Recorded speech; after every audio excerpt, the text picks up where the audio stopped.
Ryan Mallory. Of course, I'm Spencer Israel, along with Joel Connie and Ryan Mallory on talk some stocks with us. Ryan, I want to quickly just jump right in. You said you have some thoughts on the S&P 500 and where it's going. What are you looking at right now on the S&P?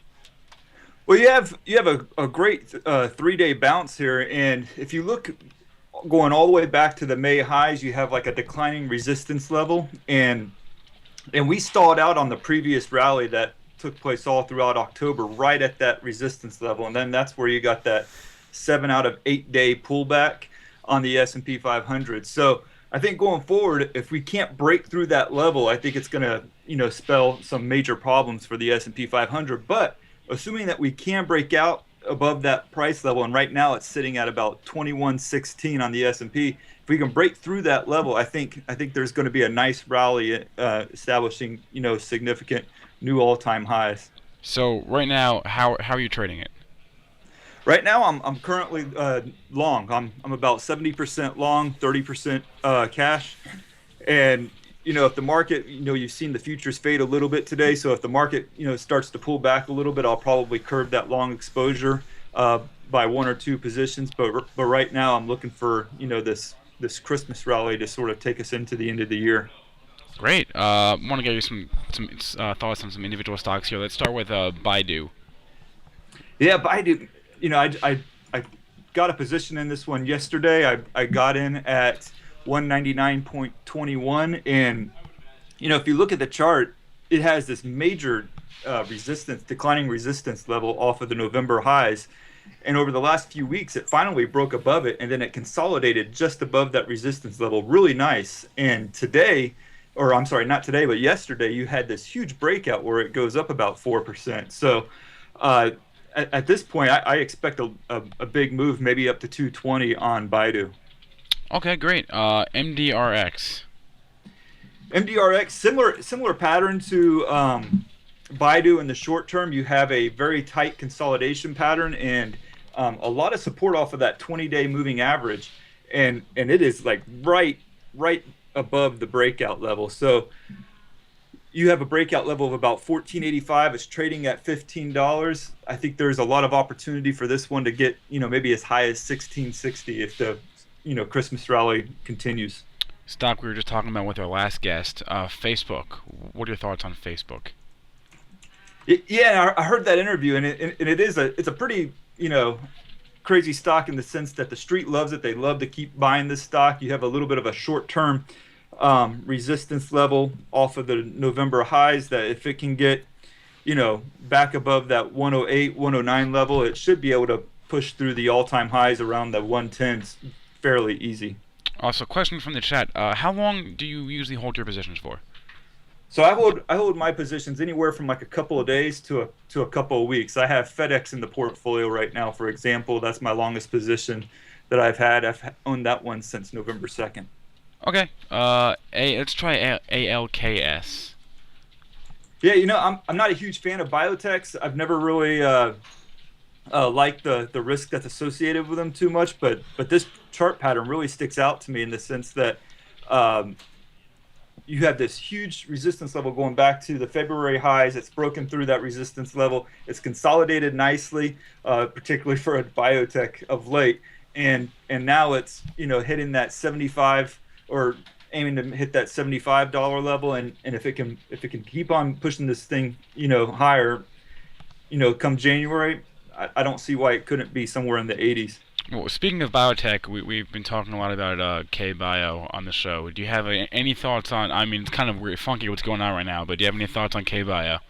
Yeah, my biggest thing would be to just avoid it at all costs. I mean, this is Okay. a really a crazy stock. I mean, I'm seeing GoFundMe pages already on this Yeah, thing so are we. about people getting stopped out or getting nailed with their shorts on these positions. But when you look at risk, and I think that's one of the most important things that you can assess on a stock, looking at risk and considering the fact that just 4 days ago or on Monday of this week, this stock was hitting a 44 cents. Right. And now it's, looking at like some kind of pre-market open of around $14, $15.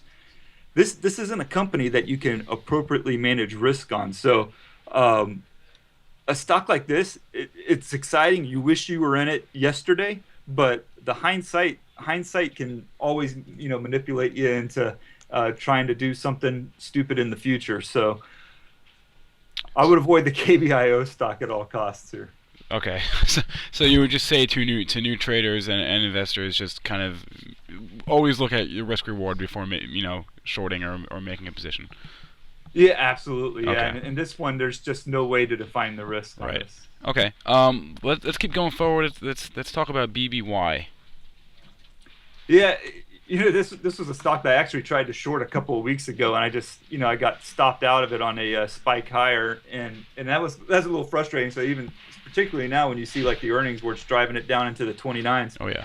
uh, this stock is definitely broken down around the $34 price level, which was well before this morning's earnings. However, at this point, trying to chase this stock, I wouldn't do it to the short side. Instead, what I would be doing is waiting for a bottom to start forming, like a base to develop, and then try to look at it from a long standpoint. But that's not here or now. I think you're going to have to give it at least a week probably to let price settle down some. But the opportunity here would probably be to wait for a breakout of a formed base either on the daily or the 30-minute chart and try to see if you can get a quick scalp of some shorts being squeezed. And speaking of earnings, Salesforce.com, CRM, what are you seeing there? Yeah, it's just above the breakout level. I looked at the breakout level as being around $80, and it's just above that breakout level right now trading. It's been a little bit choppy of late, particularly with last week's sell-off. But if it can hold that $80 level, I think it's worth staying long in. Okay. Apple, of course. Everybody loves their Apple. What are you seeing there? This is one of the harder charts right now to really figure out because it's really in a malaise of sorts. I mean, it's just not giving you quite the trader's edge that you would like. It needs to stay above 116.50 at all costs, and if it can do that, you have a pretty decent level of support right there for the stock.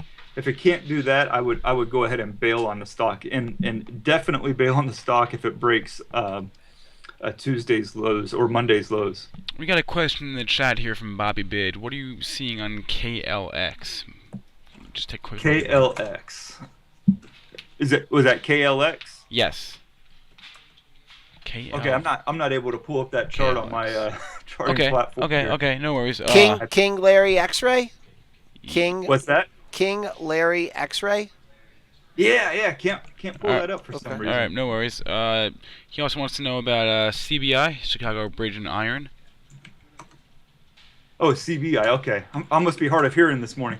Yeah, so you have a little bit of an inverse head and shoulders pattern there. You got some resistance at the 200-day moving average, but this one here, I wouldn't play until it can get back above the 44.70, maybe even wait till $45 until waiting to get long on this one.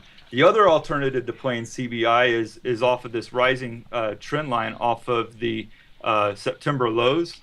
So if you draw a line right off of the September lows there, it's actually a decent bounce right off of that trend line from yesterday, and it very well could continue today. So if it breaks Tuesday's lows, if you want to play it off of that trend line, I would get out of the stock. Otherwise, either play the breakout of that inverse head and shoulders pattern at 45, or try to play it now off of that rising trend line.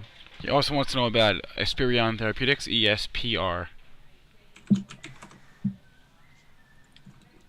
Can you say that one more time for me? ESPR.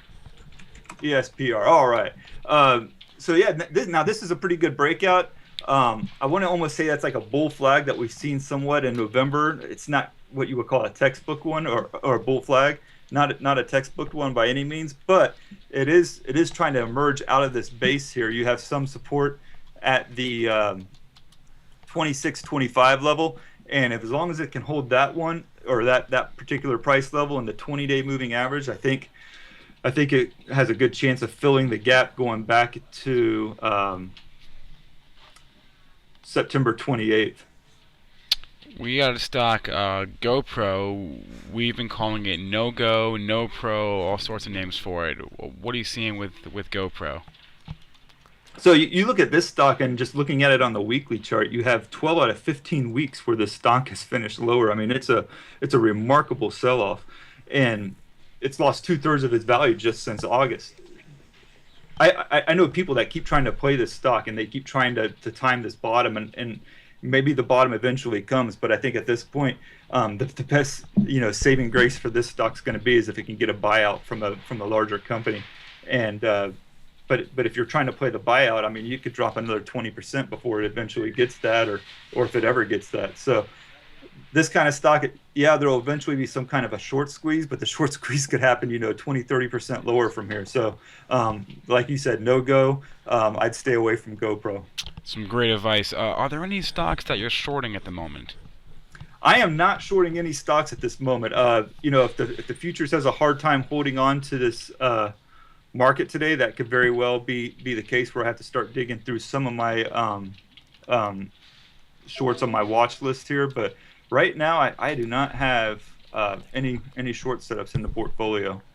All right, we've been talking with Ryan Mallory of SharePlanner.com. Ryan, we appreciate the insight. We'll be sure to have you back. Thank you so much for coming on.